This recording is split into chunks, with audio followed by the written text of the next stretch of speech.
उत्तर प्रदेश में नैमिषारण्य करके एक जगह है। नैमिषारण्य में सौनक आदि 88,000 ऋषि यज्ञ कर रहे हैं। और सौनक जी महाराज उस यज्ञ के आचार्य हैं, यज्ञ करवा रहे हैं। उनके 88,000 ऋषि मुनि बैठ करके यज्ञ कर रहे हैं। उनके मन में आया कि भैया हम लोग यज्ञ कर तो रहे हैं, लेकिन आने वाले समय में आदमी के पास सब कुछ रहेगा, पैसा भी रहेगा, घर भी रहेगा, भोजन भी रहेगा, एक ही चीज नहीं रहेगा, जानो कि टाइम की থাকবে না। জোর করি বলো একটুকু, একটাই জিনিস নাই, টাইম। ভাগবতে যাবে, হ্যাঁ হ্যাঁ কালকের থেকে আজকে টাইম হয়ে গেল, কেন কাজ করতে বিলম্ব হয়ে গেছে। सबके पास एक ही चीज की कमी है, टाइम। टाइम नहीं है, टाइम नहीं है, टाइम नहीं है। सौनकादि ऋषि कहने लग गए कलयुग आ गया है, आदमी के पास केवल टाइम ही नहीं रहेगा, समय ही नहीं रहेगा। जैसे अभी हम रात 11 बजे तक कथा करते रहे ना, सब आस्ते आस्ते करी पाल्ला झाड़ी करी चली जाए। बाबाजी निजेर भक्त 4 जन के लिए बसी থাকবে মঞ্চে, সব চলে যাবে, কেন টাইম নাই অত। যত শ্রদ্ধা দিয়ে বসি করি শুনছো না, যদি 11টা পর্যন্ত আমি এখানে বস করাবো, একজনও থাকবে না, কমিটিওয়ালাও আস্তে আস্তে করে চাপ থাকবে এইদিকে সেইদিকে, সব এইদিকে সেইদিকে পালাই যাবে। क्या है सबके पास कमी? एक ही चीज की, टाइम की कमी है। सौनकादि ऋषियों ने सोचा हमारे पास भी क्या है कमी? समय की कमी है। हम यज्ञ कर रहे हैं, आने वाले समय में लोग यज्ञ नहीं करेंगे, समय नहीं रहेगा, इसलिए कम समय में भगवान प्राप्त हो जाए, ऐसी क्या व्यवस्था हो सकती है? कम समय में हम भगवान को कैसे प्राप्त कर लें, ऐसा क्या माध्यम है?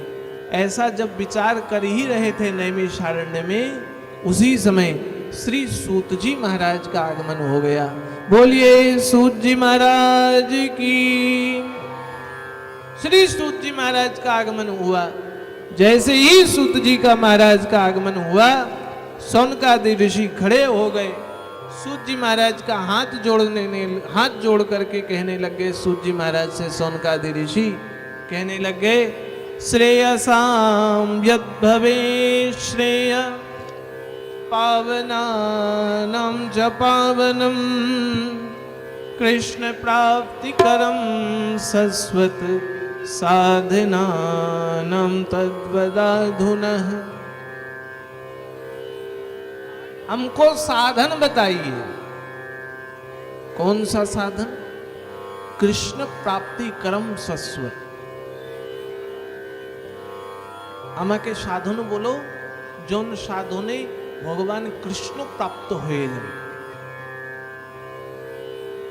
श्रेयसाम जब भवे श्रेय, जो साधन श्रेष्ठ से बढ़कर श्रेष्ठ हो, जो साधन अति पावन हो और शीघ्रता के साथ जल्दी से जल्दी हमको भगवान कृष्ण की प्राप्ति करा देता हो, ऐसा कोई साधन। उन्होंने कहा कितनी जल्दी? तो कहने लग गए इतनी जल्दी मानो जिस आदमी की मृत्यु मुंह पर बैठी हो। कालप्याल मुखग्रास त्रास निर्णास हेतवे, जो आदमी केवल मरने वाला हो, जिसकी मृत्यु मुंह में आकर के बैठ गई हो, इतना टाइम है केवल उसके पास। আমাদের কাছে তো অনেক টাইম আছে, আছে কি নাই? হ্যাঁ কি না? এ মা জানো না এ রাত্রে কি হবে, কেউ বলতে পারবে না, এই ঘমণ্ড রাখবে না। আমি অনেক জনকে দেখেছি কালকে দেখা হবে, শেষ, बोलो हरि हरि बोल।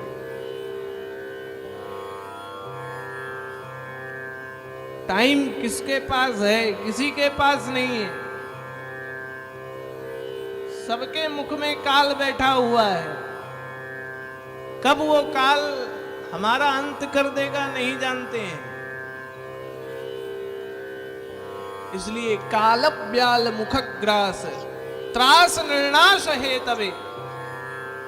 हमारे मुख में काल बैठा हुआ है,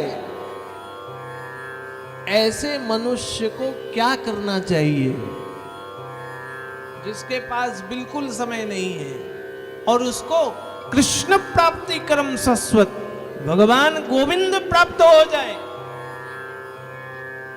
इसलिए जल्दी से जल्दी कोई उपाय करना होगा। श्री सूत जी महाराज कहते हैं एक ही उपाय है, श्रीमद्भागवतम शास्त्रम कलौकीरेण भाषितम। एक ही उपाय है, वो उपाय श्रीमद्भागवत शास्त्र है। कलौकीरेण भाषितम, भागवत के प्रभाव से काल भी भाग जाता है। भागवत के प्रभाव से काल भी दूर हो जाएगा।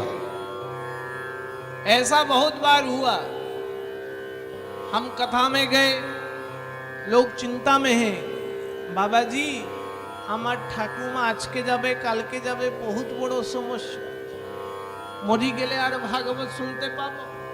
हम बोले भगवान पे कृपा रखो, कलौकीरेण भाषितम, जब तक कथा होगी तखन पर्यन्त मरबे ना।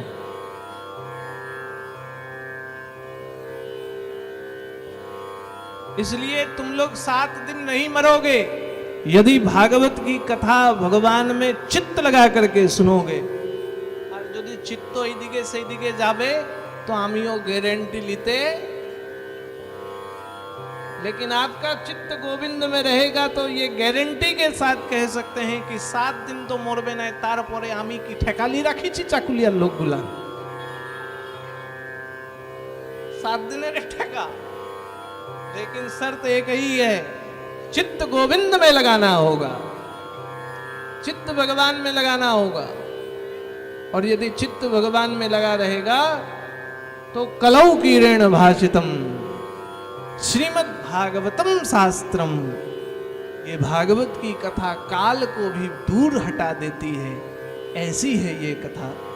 तो कहने लगे ऐसा कभी हुआ है जिसने कथा सुनी हो और मुक्त हो गया हो? ऐसा कभी आज तक हुआ जो कथा सुन करके मुक्त हुआ हो आदमी? कहते हैं हुआ है। कब हुआ? कौन हुआ? कहते हैं राजा परीक्षित मुक्त हो गया 7 दिन की कथा सुन करके। राजा परीक्षित, हाँ, उसको 7 दिन तक 7 दिन बाद मरने का श्राप लगा हुआ था। सूत जी महाराज सोनकादि ऋषि को कह रही है भागवत की कथा आसान नहीं है, ये भागवत की कथा सब कोई सुन नहीं पाएगा। देवता भी इस कथा को सुनने के लिए तरसा करते हैं, देवताओं को भी यह कथा सहज रूप से प्राप्त नहीं होती है। इसलिए यह कथा देवों को भी असहज है, ये कथा देवताओं को भी दुर्लभ है। जब राजा परीक्षित कथा सुन रहे थे, उस सुनते हुए स्थान पर देवराज इंद्र आ गए और देवराज इंद्र कहने लग गए सुखदेव जी महाराज से, सुखदेव जी महाराज बताइए ये क्या कर रहे हो? सुखदेव जी ने कहा राजा परीक्षित के भागवत श्रवण कराচ্ছি। কেনে? इन्हीं 7 दिन পরে मारा যাবে। इंद्र बोले বাবাজি অত তোমাকে কষ্ট করতে হবে না, তুমি ভাগবত চলো আমার সঙ্গে স্বর্গলোকে, আমাকে শ্রবণ করাবে, আমি একটুকু ইনাকে অমৃত দিয়ে দিচ্ছি, ইনি মরবে না, অমর হয়ে যাবে। आप हमको